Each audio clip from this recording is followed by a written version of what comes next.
ಸೆರೆಮನೆಯ ದಾಸ ಏಕಾಂಗಿ ಅಲ್ಲ, ಅವರೊಂದಿಗಿದ್ದಾರೆ 16 ಫ್ರೆಂಡ್ಸ್. ಜೈಲಲ್ಲಿ ದರ್ಶನ್ಗೆ ಜೊತೆಯಾಗಿದ್ದ ಹೇಗೆ ಹಿಂದೆಲ್ಲೂ ಇಲ್ಲದ ಆ ನಯಾ ಫ್ರೆಂಡ್ಸ್, ಆ ಸ್ನೇಹಿತರು ಇಲ್ಲದೆ ದರ್ಶನ್ಗೆ ಸಮಯವೇ ಕಳೆಯೋದಿಲ್ಲ. ಆ ಹೊಸ ದೋಸ್ತ್ಗಳು ದರ್ಶನ್ನ ಸೆಳಿತಾ ಇರೋದು ಹೇಗೆ? ಆಧ್ಯಾತ್ಮದತ್ತ. ದರ್ಶನ್ಗೆ ಆ 16 ಗೆಳೆಯರು ಕಲಿಸ್ತಾ ಇರೋದು ಹೇಗೆ? ಜೀವನದ ಪಾಠ. ಇದೇ ಹೊತ್ತಿನ ವಿಶೇಷ, ದರ್ಶನ್ ಮತ್ತು 16 ಫ್ರೆಂಡ್ಸ್. ದರ್ಶನ್ ರೇಣುಕಾಸ್ವಾಮಿ ಕೊಲೆ ಪ್ರಕರಣದಲ್ಲಿ ಕಳೆದ 33 ದಿನಗಳಿಂದ ಪರಪ್ಪನ ಅಗ್ರಹಾರದ ಜೈಲಿನಲ್ಲಿರುವುದು ಎಲ್ರಿಗೂ ಗೊತ್ತಿರೋ ವಿಚಾರನೇ.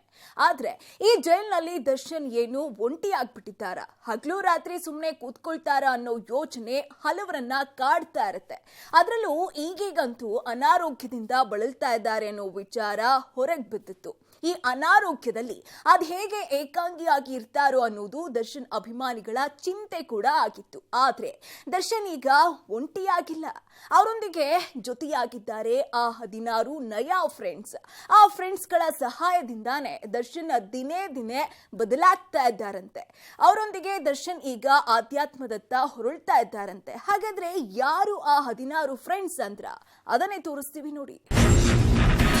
ಸೆರೆಮನೆಯ ದಾಸ ಏಕಾಂಗಿ ಅಲ್ಲ, ಅವರೊಂದಿಗಿದ್ದಾರೆ 16 ಫ್ರೆಂಡ್ಸ್. ಜೈಲಲ್ಲಿ ದರ್ಶನ್ಗೆ ಜೊತೆಯಾಗಿದ್ದ ಹೇಗೆ? ಹಿಂದೆಂದೂ ಇಲ್ಲದ ಆ ನಯಾ ಫ್ರೆಂಡ್ಸ್. ಆ ಸ್ನೇಹಿತರು ಇಲ್ಲದೆ ದರ್ಶನ್ಗೆ ಸಮಯವೇ ಕಳೆಯೋದಿಲ್ಲ. ಆ ಹೊಸ ದೋಸ್ತ್ಗಳು ದರ್ಶನ್ನ ಸೆಳಿತಾ ಇರೋದು ಹೇಗೆ? ಆಧ್ಯಾತ್ಮದತ್ತ. ದರ್ಶನ್ಗೆ ಆ 16 ಗೆಳೆಯರು ಕಲಿಸ್ತಾ ಇರೋದು ಹೇಗೆ? ಜೀವನದ ಪಾಠ.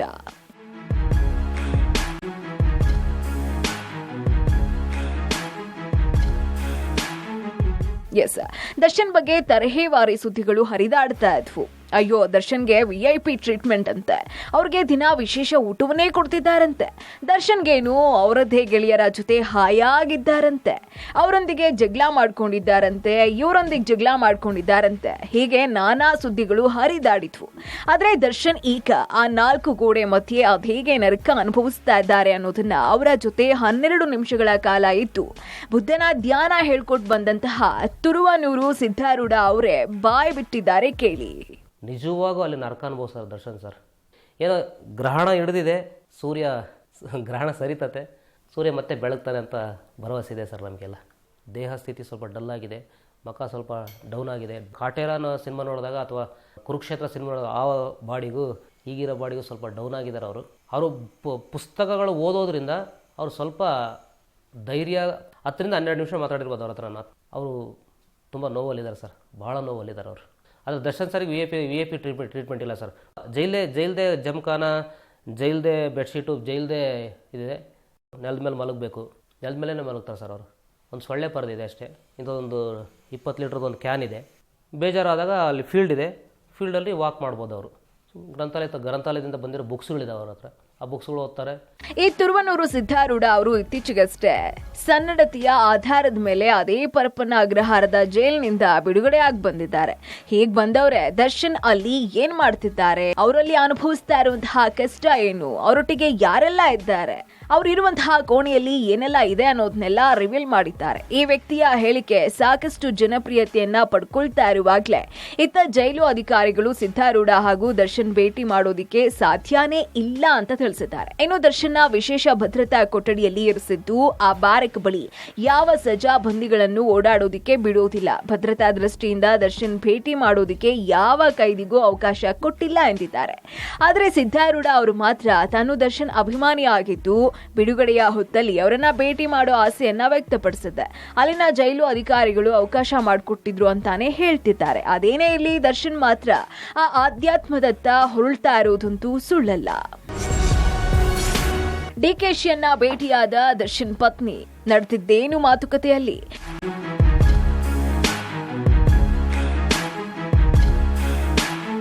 ಕಳೆದ 33 ದಿನಗಳಿಂದ ದರ್ಶನ್ ಜೈಲಿನಲ್ಲಿ ಸೆರೆವಾಸವನ್ನ ಅನುಭವಿಸ್ತಾ ಇದ್ದಾರೆ. ಇಂತಹ ಟೈಮ್ನಲ್ಲೂ ಬೆನ್ನಿಗೆ ನಿಂತಹ ದರ್ಶನ್ ಪತ್ನಿ ವಾರಕ್ಕೆ 2 ಬಾರಿ ದರ್ಶನ್ನ ತಪ್ಪದೆ ಹೋಗಿ ನೋಡ್ಕೊಂಡು ಬರ್ತಾರೆ. ಅಷ್ಟೇ ಅಲ್ಲ, ಈ ಸಂಕಷ್ಟದಿಂದ, ಈ ವನವಾಸದಿಂದ ದರ್ಶನ್ನ ಹೇಗ್ ಹೊರಗೆ ತರೋದು ಅಂತ ನಾನಾ ರೀತಿಯಲ್ಲಿ ಯೋಚನೆ ಮಾಡ್ತಾನೆ ಇರ್ತಾರೆ.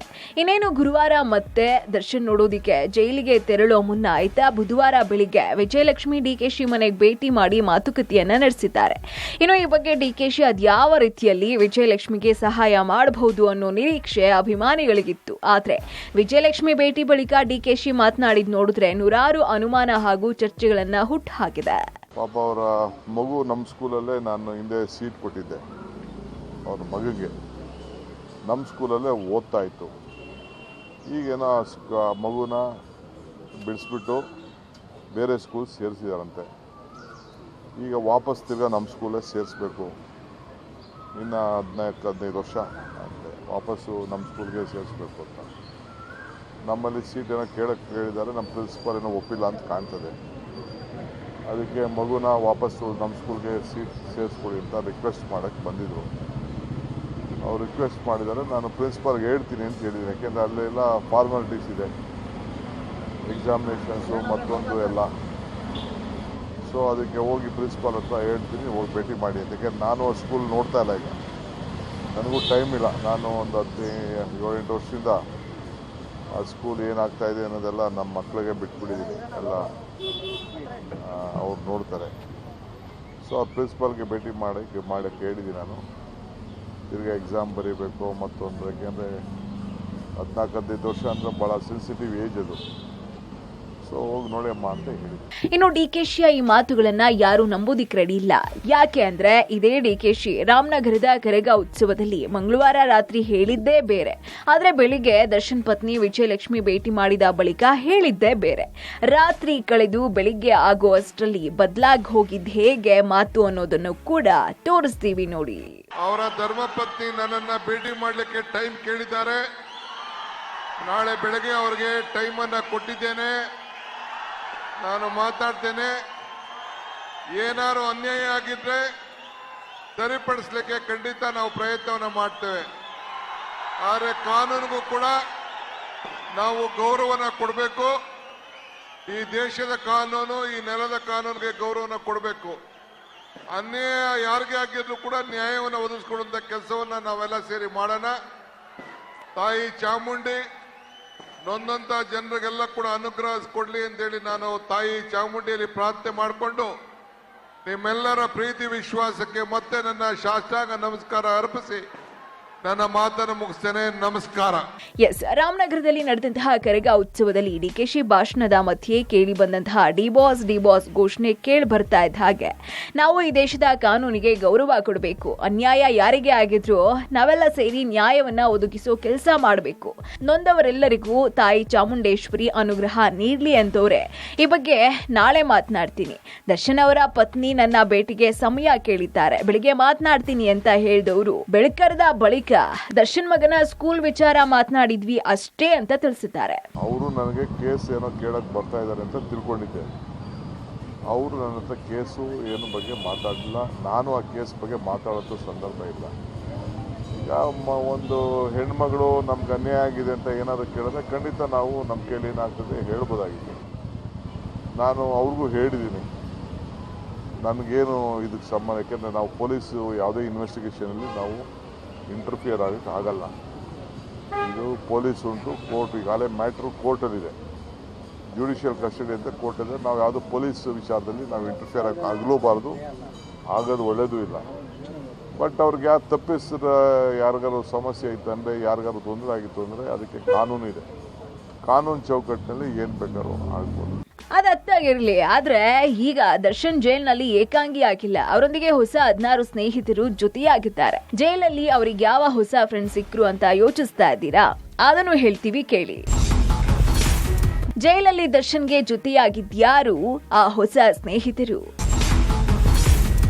ಆ ನಯ ಗೆಳೆಯರಿಂದ ದರ್ಶನ್ ಕಲಿತಾ ಇರೋದಾದ್ರೂ ಏನು? ಹೌದು, ಯಾವ ವ್ಯಕ್ತಿ ತಾನೇ 24 ಗಂಟೆ ಏಕಾಂಗಿಯಾಗಿರೋದಕ್ಕೆ ಸಾಧ್ಯ ಹೇಳಿ?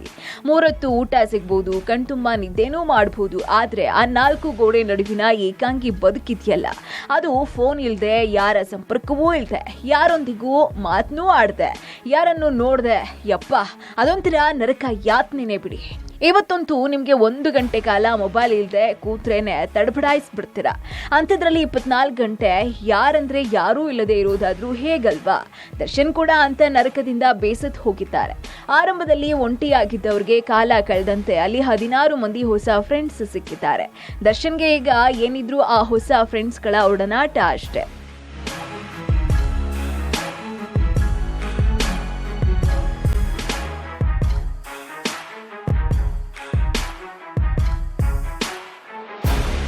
ಹೌದು, ದರ್ಶನ್ ಸಾಮಾನ್ಯ ಕೈದಿ ಆಗಿದ್ದಿದ್ರೆ ಅವರಿಗೊಂದು ಕೆಲಸ ಅಂತನಾದ್ರೂ ಫಿಕ್ಸ್ ಆಗಿರ್ತಿತ್ತು. ಕೆಲಸಕ್ಕೆ ಅಂತ ಹೋದವರು 4 ಮಂದಿ ಜೊತೆ ಬೆರೀಬಹುದಾಗಿತ್ತು. ಆದ್ರೆ ದರ್ಶನ್ ಇನ್ನೂ ವಿಚಾರಣಾಧೀನ ಕೈದಿಯಷ್ಟೇ. ಹಾಗಾಗಿ ಅವರಿಗೆ ಸದ್ಯಕ್ಕೆ ಯಾವ ಕೆಲಸನೂ ಇಲ್ಲ. ಅವರದ್ದೇ ಸೆಲ್ ಬಿಟ್ರೆ ಮತ್ತೆಲ್ಲೂ ಓಡಾಡುವಂತಿಲ್ಲ. ಇದ್ದಲ್ಲೇ ಊಟ ಬರುತ್ತೆ, ಮನೆಯವರು ಬಂದ್ರಷ್ಟೇ ಅವ್ರು ಹೋಗಿ ಮಾತನಾಡಿಸ್ಕೊಂಡು ಬರಬೇಕು. ಅದು ಮುಗೀತು ಅಂದ್ರೆ ಸೀದಾ ಎದ್ದು ಬಂದು ತಮ್ಮ ಸೆಲ್ನಲ್ಲಿ ಕೂರ್ಬೇಕು. ಹೀಗೆ ಏಕಾಂಗಿಯಾಗಿ ಹೆಂಗೆಂಗೋ ಇದ್ದಂತಹ ಲೈಫ್ ಹಿಂಗಾಗೋಯ್ತು ಅಂತ ಕೊರಗ್ತಾ ಇದ್ದಂತಹ ದಾಸನಿಗೆ 16 ಜನ ಹೊಸ ಫ್ರೆಂಡ್ಸ್ ಸಿಕ್ಕಿದ್ದಾರೆ. ಈಗ ಆ ಹೊಸ ಫ್ರೆಂಡ್ಸ್ಗಳಿಂದಾಗಿನೇ ದರ್ಶನ್ ದಿನೇ ದಿನೇ ಬದಲಾಗೋದಿಕ್ಕೆ ಶುರುವಾಗಿದ್ದಾರೆ. ಪಶ್ಚಾತ್ತಾಪ ಪಡೋದಿಕ್ಕೆ ಶುರು ಮಾಡ್ಕೊಂಡಿದ್ದಾರೆ. ಹೊಸ ಬದುಕು ಕಟ್ಕೊಳ್ಳೋದಿಕ್ಕೆ ಮುಂದಾಗಿದ್ದಾರೆ. ಆದ್ರೆ ಅದಕ್ಕಿನ್ನೂ ಕಾಲ ಕೂಡಿ ಬರ್ಬೇಕಾಗಿದೆ. ಗೊತ್ತಾ ಯಾರು ದರ್ಶನ್ನ ಹೊಸ 16 ಸ್ನೇಹಿತರು? ದರ್ಶನ್ ಬಾಳಲ್ಲಿ ಮೂಡ್ತಾ ಇರೋದು ಹೇಗೆ ಹೊಸ ಬೆಳಕು? ದರ್ಶನ್ನ ಈಗ ಯಾರೇ ಹೋಗಿ ನೋಡ್ಕೊಂಡ್ ಬರ್ಲಿ, ಅವರೆಲ್ಲ ಹೇಳ್ತಿರೋದು ಒಂದೇ ಮಾತು: ದರ್ಶನ್ ಸೊರಗ್ ಹೋಗಿದ್ದಾರೆ, ತೂಕ ಕಳೆದು ಹೋಗಿದೆ. ಅದರ ಜೊತೆಗೆ ಸಾಕಷ್ಟು ಪಶ್ಚಾತ್ತಾಪ ಕೂಡ ಪಡ್ತಿದ್ದಾರೆ ಅನ್ನೋದು. ಇದರ ಜೊತೆಗೆ ಎಲ್ಲರೂ ಹೇಳ್ತಾ ಇರುವಂತಹ ಮತ್ತೊಂದು ಮಾತು ಅಂದ್ರೆ ದರ್ಶನ್ ಧ್ಯಾನ ಮಾಡೋದಿಕ್ಕೆ ಶುರು ಆಗಿದ್ದಾರೆ. ಹಾಗೆ ಆಧ್ಯಾತ್ಮದತ್ತ ಮೆಲ್ಲಗೆ ಹೊರಳ್ತಾ ಇದ್ದಾರೆ ಅನ್ನೋದು. ಹೌದು, ದರ್ಶನ್ ಹೀಗೆ ಬದಲಾಗೋದಕ್ಕೆ ಕಾರಣನೇ ಆ 16 ಫ್ರೆಂಡ್ಸ್. ಅಷ್ಟಕ್ಕೂ ಜೈಲ್ನಲ್ಲಿ ದರ್ಶನ್ಗೆ ಅದ್ ಹೇಗೆ ಫ್ರೆಂಡ್ಸ್ ಹುಡ್ಕೊಳ್ಳೋದಿಕ್ ಸಾಧ್ಯ? ಅವರ ಸೆಲ್ನಲ್ಲಿ ಯಾರೂ ಇಲ್ಲ, ಅವರೊಬ್ಬರೇ ಅಂತಾರೆ. ಮತ್ತೆ ಹೇಗೆ ದರ್ಶನ್ಗೆ ಹೊಸದಾಗಿ ಆ 16 ಫ್ರೆಂಡ್ಸ್ ಆದ್ರು ಅಂತೆಲ್ಲ ಪ್ರಶ್ನೆ ಮೂಡುವುದು ಸಹಜ. ಇಲ್ಲಿ ದರ್ಶನ್ಗೆ ಜೊತೆಯಾಗಿರುವಂತಹ ಆ 16 ಫ್ರೆಂಡ್ಸ್ ಬೇರೆ ಯಾರು ಇಲ್ಲ, ಆ 16 ಪುಸ್ತಕಗಳು. ರೇಣುಕಾ ಸ್ವಾಮಿ ಕೊಲೆ ಪ್ರಕರಣದಲ್ಲಿ ಪರಪ್ನಗರ ಜೈಲು ಸೇರಿರುವಂತಹ ನಟ ದರ್ಶನ್ ಪರಪ್ನಗರ ಜೈಲಲ್ಲಿ ಹಂತವಾಗಿ ಬದಲಾಗ್ತಿದಾರ ಅನ್ನೋದ್ರ ಬಗ್ಗೆ ಒಂದಷ್ಟು ಅನುಮಾನಗಳು ಇಟ್ಕೊಂಡಿರುವಂಥದ್ದು. ಅದಕ್ಕೆ ಪೂರಕವೆಂಬಂತೆ ಸಿಬ್ಬಂದಿ ಕೂಡ ಒಂದಷ್ಟು ಮಾಹಿತಿಗಳನ್ನು ನೀಡ್ತಾ ಇದ್ದಾರೆ. ಅವರ ದಿನಚರಿ ಹೇಗಿದೆ ಅನ್ನೋದ್ರ ಬಗ್ಗೆ ಈಗಾಗಲೇ ಒಂದಷ್ಟು ಮಾಹಿತಿಗಳು ಸಿಕ್ಕಿರುವಂಥದ್ದು. ಪ್ರತಿದಿನ 5:30 ಹೇಳುವಂಥ ನಟ ದರ್ಶನ್ ಅರ್ಧ ಗಂಟೆಗಳ ಕಾಲ ಅಂದರೆ ಏನು ಧ್ಯಾನ ಮಾಡುವಂಥದ್ದು. ಅರ್ಧ ಗಂಟೆಗಳ ಕಾಲ ಧ್ಯಾನ ಮಾಡಿದ ನಂತರದಲ್ಲಿ ಪ್ರತಿದಿನ 1 ಗಂಟೆ ವಾಕಿಂಗ್ ಮಾಡ್ತಾರೆ. ಬೆಳಗ್ಗೆ ಮತ್ತು ಸಂಜೆ 1 ಗಂಟೆಗಳ ಕಾಲ ವಾಕ್ ಮಾಡುವಂಥದ್ದು. ವಾಕ್ ಮಾಡಿದ ನಂತರದಲ್ಲಿ ಆ ಜೈಲಲ್ಲಿ ಏನು ತಿಂಡಿ ಕೊಡ್ತಾರೆ, ಆ ತಿಂಡಿ ಸೇವನೆ ನಂತರದಲ್ಲಿ ಯಾರ ಜೊತೆಗೂ ಹೆಚ್ಚಿಗೆ ಮಾತಾಡೋದಿಲ್ಲ. ಅದರ ಬದಲಾಗಿ ಅವರು ಆಧ್ಯಾತ್ಮದ ಸಂಬಂಧಪಟ್ಟ ಹಾಗೆ ಒಂದಷ್ಟು ಪುಸ್ತಕಗಳನ್ನು ಕೂಡ ಇಟ್ಕೊಂಡಿದ್ದಾರೆ. ಹೌದು, ದರ್ಶನ್ ಈಗೀಗ ಹೆಚ್ಚು ಧ್ಯಾನ ಪ್ರಾರ್ಥನೆ ಅಂತ ಮಾಡ್ತಿರ್ತಾರೆ. ಅದಕ್ಕೆ ಕಾರಣ ಆಗಿದ್ದೆ ಆ 16 ಪುಸ್ತಕಗಳು. ಬೆಳಗ್ಗೆದ್ದು ಅರ್ಧ ಗಂಟೆ ಕಾಲ ಧ್ಯಾನ ಮಾಡೋ ದರ್ಶನ ಬಳಿಕ 6 ಗಂಟೆಯಿಂದ 7ರ ತನಕ ವಾಕಿಂಗ್ ಮಾಡ್ತಾರೆ. ಬಳಿಕ ತಿಂಡಿ ಮುಗಿಸಿ ಕೂತ್ರೆ ಪುಸ್ತಕಗಳ ಮೊರೆ ಹೋಗ್ತಾರೆ. ಉತ್ತಮ ಮನುಷ್ಯನಿಗೆ ಪುಸ್ತಕಗಳೇ ನಿಜವಾದಂತಹ ಫ್ರೆಂಡ್ಸ್. ಅವುಗಳಿಂದ ಸಿಗುವಂತಹ ಜ್ಞಾನದ ಫಲ ಇದೆಯಲ್ಲ, ಅದು ಯಾವತ್ತೂ ನಮ್ಮನ್ನ ಬಿಟ್ಕೊಡೋದೇ ಇಲ್ಲ. ಬದುಕಿನಲ್ಲಿ ಎಲ್ಲಿಯೂ ಎಡುವುದಕ್ಕೆ ಬಿಡೋದಿಲ್ಲ. ಇದನ್ನ ದರ್ಶನ್ ಎಂದೋ ಮಾಡಬೇಕಾಗಿತ್ತು. ಆದ್ರೆ ಈಗ ಜೈಲಿಗೆ ಸೇರಿದ ಬಳಿಕ ಹೆಚ್ಚೆಚ್ಚು ಪುಸ್ತಕಗಳ ಮೊರೆ ಹೋಗಿದ್ದಾರೆ. ಅವುಗಳ ಜೊತೆಗೆ ಹೆಚ್ಚು ಕಾಲ ಕಳೀತಿದ್ದಾರೆ. ಅದರಲ್ಲೂ ಅವರು ಹೆಚ್ಚಾಗಿ ಓದ್ತಾ ಇರೋದು ಆಧ್ಯಾತ್ಮಿಕ ಪುಸ್ತಕಗಳೇ. ಅಷ್ಟಕ್ಕೂ ಆ ಪುಸ್ತಕಗಳು ದರ್ಶನ್ಗೆ ಕಲಿಸ್ತಾ ಇರೋದೆಂತ ಪಾಠ ಗೊತ್ತಾ? ದಿನೇ ದಿನೇ ಬದಲಾಗ್ತಾ ಇರುವಂತಹ ದರ್ಶನ್ ಮೇಲೆ ಅದ್ಯಾವೆಲ್ಲ ಪುಸ್ತಕಗಳು ಪರಿಣಾಮ ಬೀರೋದಿಕ್ಕೆ ಶುರುವಾಗಿವೆ? ಅದ್ಯಾವ ಪುಸ್ತಕದ ಸಹಾಯದಿಂದ ದರ್ಶನ್ ಇನ್ನಾದ್ರೂ ಬದಲಾಗಬೇಕು ಅಂತಿದ್ದಾರೆ? ಅದ್ಯಾವ ಪುಸ್ತಕಗಳ ಪ್ರೇರಣೆ ದರ್ಶನ್ ಅವರನ್ನ ಆಧ್ಯಾತ್ಮದತ್ತ ಸೆಳೆಯೋದಿಕ್ಕೆ ಕಾರಣ ಆಗ್ತಾ ಇದೆ? ಅದನ್ನೇ ತೋರಿಸ್ತೀವಿ ನೋಡಿ. ದರ್ಶನ್ ಸೆಲ್ನಲ್ಲಿವೆ ಆ 16 ಪುಸ್ತಕಗಳು. ತರುಣ್ ಕೂಡ ಕೊಟ್ಟು ಬಂದಿದ್ದು 2 ಪುಸ್ತಕಗಳು.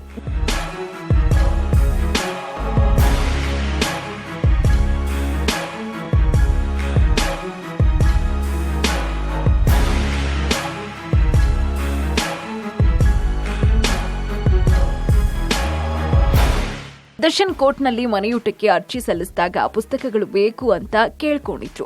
ಇದಾದ ಬಳಿಕ ಭೇಟಿ ಮಾಡಿದಂತಹ ತರುಣ್ ಸುಧೀರ್ ಕೂಡ 2 ಪುಸ್ತಕಗಳನ್ನ ಕೊಟ್ಟು ಬಂದಿದ್ರು. ಆ ಪುಸ್ತಕಗಳು ಸೇರಿದ್ರೆ ದರ್ಶನ್ ಸೆಲ್ನಲ್ಲಿ ಏನಿಲ್ಲ ಅಂದ್ರೂ ಬರೀ 16 ಪುಸ್ತಕಗಳಿದೆಯಂತೆ. ಈ ಪುಸ್ತಕಗಳೇ ದರ್ಶನ್ಗೆ ಧೈರ್ಯ ತುಂಬ್ತಾ ಇವ್ಯಂತೆ. ದರ್ಶನ್ ಏನಾದ್ರೂ ಸ್ವಲ್ಪ ಆಧ್ಯಾತ್ಮದತ್ತ ವಾಲಿದ್ರೆ ಅದಕ್ಕೆ ಅವರ ಸೆಲ್ನಲ್ಲಿರುವಂತಹ ಆ ಪುಸ್ತಕಗಳೇ ಕಾರಣ ಅಂತ ಹೇಳಲಾಗ್ತಾ ಇದೆ. ಜಸ್ಟ್ ರೂಮನ್ನು ಅಬ್ಸರ್ವ್ ಮಾಡಿದಾಗ ಅಲ್ಲಿ ಅವರು ಜಾಸ್ತಿ ಆಧ್ಯಾತ್ಮಿಕ ಬುಕ್ಸ್ಗಳನ್ನ ಇಟ್ಕೊಂಡಿದ್ದಾರೆ. ಅವರು ಆಧ್ಯಾತ್ಮದ ಕಡೆ ವಾಲ್ಬೋದು ಅಂತ ಅಂದ್ಕೊಳ್ತಿದ್ದೀನಿ. ಅವರು ಆಧ್ಯಾತ್ಮಿಕ ಬುಕ್ಸ್ಗಳನ್ನು ಜಾಸ್ತಿ ಓದ್ತಾ ಇದ್ದಾರೆ ಕಾರಾಗೃಹದಲ್ಲಿ. ಪುಸ್ತಕಗಳು ಓದೋದ್ರಿಂದ ಅವರು ಸ್ವಲ್ಪ ಪುಸ್ತಕಗಳು ಧೈರ್ಯ ಕೊಡುತ್ತೆ ಅವ್ರಿಗೆ ಅಂತ ನಾನು ಅಂದ್ಕೊಳ್ತೀನಿ ಸರ್. ಅದೇ ಸ್ವಲ್ಪ ತುಂಬ ಡಲ್ಲಾಗಿದ್ದಾರೆ ಸರ್ ದರ್ಶನ್ ಸರ್. ಹಾಗಿದ್ರೆ ದರ್ಶನ್ ಅದ್ಯಾವ ಪುಸ್ತಕಗಳನ್ನ ಓದ್ತಿದ್ದಾರೆ ಅಂತ ನೋಡುವುದಾದ್ರೆ ಸ್ವಾಮಿ ವಿವೇಕಾನಂದ, ರಾಮಕೃಷ್ಣ ಪರಮಹಂಸ, ಭಗವದ್ಗೀತೆ ಅಂತ ಪುಸ್ತಕಗಳು ದರ್ಶನ್ ಸೆಲ್ ಸೇರಿವೆ. ಗ್ರಂಥಾಲಯದಿಂದ ಪುಸ್ತಕಗಳನ್ನ ತರಿಸ್ಕೊಂಡು ಓದ್ತಾ ಇದ್ದು ಸದ್ಯ ಈಗ ಪುಸ್ತಕದ ಹುಳು ಆಗಿದ್ದಾರೆ ಅಂತ ಹೇಳಲಾಗ್ತಾ ಇದೆ. ಸ್ವಾಮಿ ವಿವೇಕಾನಂದರದ್ದಾಗಿರ್ಬೋದು, ಪರಮಹಂಸರದ್ದಾಗಿರ್ಬೋದು, ಈ ರೀತಿಯ ಆಧ್ಯಾತ್ಮಿಕ ವ್ಯಕ್ತಿಗಳ ಪುಸ್ತಕಗಳನ್ನು ಓದ್ತಿದ್ದಾರೆ. ಯಾರ ಜೊತೆಗೂ ಕೂಡ ಹೆಚ್ಚಿಗೆ ಮಾತಾಡೋದಿಲ್ಲ. ಅದೇ ಕಾರಣಕ್ಕೆ ಯಾರೊಂದಿಗೂ ಕೂಡ ಭೇಟಿಗೂ ಕೂಡ ಅವರು ಆಸಕ್ತಿ ತೋರಿಸ್ತಾ ಇಲ್ಲ. ಯಾರೇ ಬಂದರೂ ಕುಟುಂಬದಸ್ಥರು ಹೊರತುಪಡಿಸಿದ್ರೆ ಬೇರೆ ಯಾರನ್ನೂ ಕೂಡ ಅವರು ಭೇಟಿ ಆಗ್ತಾ ಇಲ್ಲ ಅನ್ನೋದ್ರ ಬಗ್ಗೆ ಈಗಾಗಲೇ ಮಾಹಿತಿಗಳು ಸಿಕ್ಕಿದ್ದಂಥದ್ದು. ಆಧ್ಯಾತ್ಮದ ಪುಸ್ತಕಗಳೊಂದಿಗಿದೆ ಸಂಜೀವಿನಿಯ ಪುಸ್ತಕಗಳು. ದಿ ಆಲ್ಕೆಮಿಸ್ಟ್, ಆನೆ ಅರ್ಜುನ, ಬದಲಾಯಿಸಲಿದೆಯಾ ಬದುಕು. ದರ್ಶನ್ ಕೇವಲ ಆಧ್ಯಾತ್ಮ ಪುಸ್ತಕ ಮಾತ್ರ ಅಲ್ಲ, ಬದುಕಿಗೆ ಸಂಜೀವಿನಿಯಾಗುವ ಪುಸ್ತಕಗಳನ್ನು ಕೂಡ ಓದ್ತಿದ್ದಾರೆ. ದರ್ಶನ್ ತಮ್ಮ ಬದುಕು ಬದಲಾಯಿಸಿಕೊಳ್ಬೇಕು ಅಂತಾನೆ ತರುಣ್ ಒಬ್ಬ ಕುರಿಗಾಯಿ ಹುಡುಗನ ಕನಸಿನ ಕಥೆಯಾದಂತಹ ದಿ ಆಲ್ಕೆಮಿಸ್ಟ್ ಪುಸ್ತಕವನ್ನ ಕೊಟ್ಟಿದ್ದಾರೆ. ಇನ್ನು ಆ ಪುಸ್ತಕ ಕನಸುಗಳನ್ನ ಬೆನ್ನತ್ತೋದು ಹೇಗೆ, ಹೃದಯದ ಮಾತು ಕೇಳಿಸ್ಕೊಳ್ಳೋದು ಹೇಗೆ, ತಪ್ಪುಗಳಿಂದ ಪಾಠ ಕಲಿಯೋದು ಹೇಗೆ, ಬದುಕಿನಲ್ಲಿ ಪ್ರೀತಿ ಅನ್ನೋದು ಅದೆಂತ ದೊಡ್ಡ ಶಕ್ತಿ ಅನ್ನೋದ್ರ ಬಗ್ಗೆ ಕಣ್ಣು ತೆರೆಸುತ್ತೆ. ಇನ್ನು ಮತ್ತೊಂದು ಪುಸ್ತಕ ಆನೆ ಅರ್ಜುನನಿಗೆ ಸಂಬಂಧಪಟ್ಟಿದ್ದು. ಇನ್ನು ಇದೇ ಪುಸ್ತಕವನ್ನ ದರ್ಶನ್ಗೆ ತರುಣ್ ಕೊಟ್ಟಿದ್ದಕ್ಕೆ ಬಲವಾದ ಕಾರಣನೂ ಇದೆ. ಇನ್ನು ದರ್ಶನ್ಗೆ ಅರ್ಜುನ ಅಂದ್ರೆ ಇಷ್ಟ ಅಂತ ಆ ಪುಸ್ತಕ ಕೊಟ್ಟಿದ್ದಂತೂ ಅಲ್ಲ. ಅಸಲಿಗೆ ಅಂಬಾರಿ ಹೊರತಾ ಇದ್ದಂತಹ ಅರ್ಜುನ ಈ ಮೊದಲು ಪುಂಡಾನೆ ಆಗಿದ್ದು ಅದನ್ನ ಪಳಗಿಸಿದ ರೀತಿಯೇ ರೋಚಕ ಆಗಿತ್ತು. ಪುಂಡಾನೆಯೊಂದು ಪಳಗಿ ಕೊನೆಗೆ ನಾಡ ದಸರಾದಲ್ಲಿ ಅಂಬಾರಿ ಹೊತ್ತಂತಹ ಕತೆ ನಿಜಕ್ಕೂ ಸ್ಫೂರ್ತಿದಾಯಕ ಕಥೆಯದು. ಹಾಗಾಗಿನೇ ಹಲವು ಪ್ರಕರಣಗಳಲ್ಲಿ ಪುಂಡಾನೆ ರೀತಿಯಲ್ಲೇ ವರ್ತಿಸ್ತಾ ಇದ್ದಂತಹ ದರ್ಶನ್ ಏನಾದ್ರೂ ತಮ್ಮ ಬದುಕನ್ನ ತಿದ್ದಿ ತೀಡ್ಕೊಳ್ಳಿ ಅಂತಾನೆ ಕೊಟ್ರೋ ಏನೋ ಗೊತ್ತಿಲ್ಲ. ಆದ್ರೆ ಈ ಪುಸ್ತಕಗಳು ದರ್ಶನ್ ಪಾಲಿಗೆ ಸಂಜೀವಿನಿ ಆಗ್ತಾ ಇರೋದಂತೂ ಸುಳ್ಳಲ್ಲ. ದರ್ಶನ್ ಬದಲಾಗ್ತಾ ಇದ್ದಾರೆ. ಮಾಡಿದ ತಪ್ಪಿನ ಅರಿವಾಗಿದೆ. ಕಾಲಕ್ಕೆ ತಕ್ಕಂತೆ ಮನುಷ್ಯ ಬದಲಾಗ್ಲೇಬೇಕು. ಆದ್ರೆ ದರ್ಶನ್ ನಾನಿರೋದೇ ಹೀಗೆ, ನಾಲ್ಗೆಗೂ ಮನ್ಸಿಗೂ ಫಿಲ್ಟರ್ ಇಲ್ಲ ಅಂತ ಅಡ್ಡಾದಿಡ್ಡಿ ಮಾತನಾಡ್ಕೊಂಡು ಓಡಾಡ್ಕೊಂಡಿದ್ರು. ಆದ್ರೆ ಆ ದರ್ಶನ್ಗೂ ಜೈಲ್ನಲ್ಲಿರುವಂತಹ ದರ್ಶನ್ಗೂ ಸಾಕಷ್ಟು ವ್ಯತ್ಯಾಸ ಇದೆ ಅಂತಿದ್ದಾರೆ. ಹಾಗಾದ್ರೆ ದರ್ಶನ್ ಆಧ್ಯಾತ್ಮದ ಕಡೆ ಹುರುಳು ಬಿಟ್ರ? ತೋರಿಸ್ತೀವಿ ನೋಡಿ. ಬದಲಾವಣೆ ಜಗದ ನಿಯಮ. ದರ್ಶನ್ ಬದಲಾಗ್ತಿದ್ದಾರಾ? ಪುಸ್ತಕ ದರ್ಶನ ಆಧ್ಯಾತ್ಮದ ಕಡೆಗೆ ಹುರುಳ್ತಿದ್ದಾರಾ?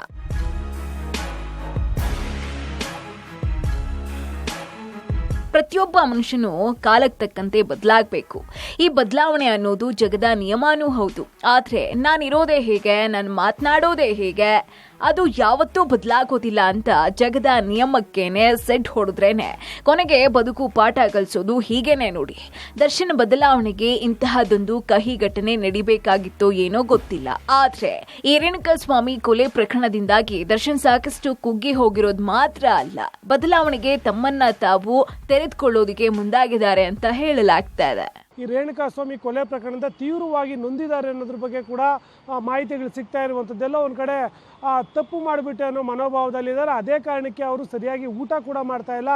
ಹಾಗಾಗಿಯೇ ಈಗ ಸುಮಾರು 8ರಿಂದ 10 kg ಸಣ್ಣ ಆಗಿದ್ದಾರೆ ಮತ್ತು ಒಂದು ರೀತಿಯಲ್ಲಿ ಖಿನ್ನತೆಗೊಳಗಾಗ್ತಿದ್ರು ಅನ್ನೋದ್ರ ಬಗ್ಗೆ ಮಾಹಿತಿಗಳಿರುವಂಥದ್ದು. ಹಾಗಾಗಿ ಏನು ಜೈಲಾಧಿಕಾರಿಗಳು ಕೆಲವೊಂದು ಧ್ಯಾನ ಮತ್ತು ಬೇರೆ ಬೇರೆ ರೀತಿಯ ವಾಕಿಂಗು ಈ ರೀತಿಯ ಆಕ್ಟಿವಿಟೀಸಲ್ಲಿ ತೊಳ್ಕೊಡೋ ಮುಖಾಂತರ ಅವ್ರನ್ನ ಅದರಿಂದ ಹೊರಗಡೆ ಬರೋದಕ್ಕೆ ಕೆಲವು ಸಿಬ್ಬಂದಿಗಳು ಕೂಡ ಹೇಳ್ಕೊಟ್ಟಿದ್ರು. ಅದನ್ನೇ ಈಗ ದರ್ಶನ್ ಕೂಡ ಫಾಲೋ ಮಾಡ್ತಾ ಇರೋದು. ಹಾಗಾಗಿ ಹಂತವಾಗಿ ಅಂದರೆ ಈಗಾಗಲೇ 1 ತಿಂಗಳ ಕಾಲ ನಟ ದರ್ಶನ್ ಪರಪ್ನಗರ ಜೈಲಿಗೆ ಹೋಗಿರುವಂಥದ್ದು. ಹಂತವಾಗಿ ಈಗ ಅವರು ಆಧ್ಯಾತ್ಮದ ಕಡೆಗೆ ಹೊರಳ್ತಾ ಇದ್ದಾರೆ ಅನ್ನೋ ಅನುಮಾನಗಳು ಕೂಡ ಈಗ ಈ ಎಲ್ಲ ಚಟುವಟಿಕೆಗಳು ನೋಡಿದ್ರೆ ಬರ್ತಾ ಇರುವ. ಸದ್ಯ ದರ್ಶನ್ ಪಶ್ಚಾತ್ತಾಪ ಪಡ್ತಿದ್ದಾರೆ. ಆಗಿದ್ದಾಗೋಯ್ತು, ಇನ್ನಾದ್ರೂ ಕೋಪದ ಕೈಗೆ ಬುದ್ಧಿ ಕೊಡಬಾರ್ದು ಅನ್ನೋದನ್ನ ಅರ್ಥಕೊಂಡಿದ್ದಾರಂತೆ.